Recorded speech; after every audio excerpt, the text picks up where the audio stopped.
Je m'appelle Véronique Raguet-Henry. Je suis professeure d'école à la retraite. J'ai enseigné les 30 dernières années de ma carrière en CM1. L'idée d'écrire m'est venue à la suite d'une visite au Salon du Livre de Troyes avec mes élèves. Après avoir lu de nombreuses histoires en classe dans le cadre du programme de littérature, j'ai eu envie d'écrire les miennes et je me suis lancée dès que j'ai été à la retraite. Inventer des aventures du style de celles des bibliothèques roses ouvertes de mon enfance me plaisait beaucoup. J'ai donc commencé par une saga de 4 romans d'aventure avec toujours les mêmes personnages qui grandissent au fil des histoires. Même s'ils s'adressent à des enfants entre 8 et 12 ans, de nombreux adultes les apprécient beaucoup. C'est la saga des Lola, avec ses héros intelligents, curieux et surtout des brouillards. Il y a une grande partie autobiographique dans mes romans, c'est un pêle-mêle de souvenirs de lieux de vie ou de vacances.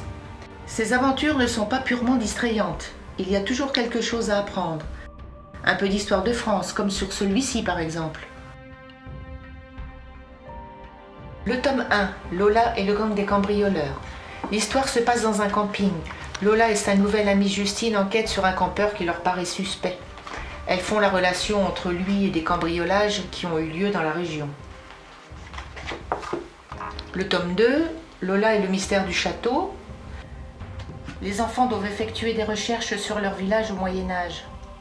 Et ils s'aperçoivent vite que le château renferme un secret. Aujourd'hui, c'est le tome 3 qui vient de paraître. Lola et le trésor des sanguinaires. Chaque tome est découpé en chapitres, illustrés par un dessin en couleur. Voilà. L'histoire se passe en Corse. Toujours intrépides, les filles vont fouiner dans une bergerie abandonnée.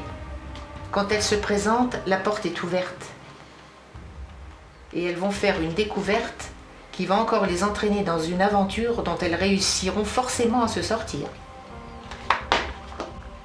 J'espère que mes explications vous auront donné l'envie de lire ces romans. Le 4e paraîtra bientôt.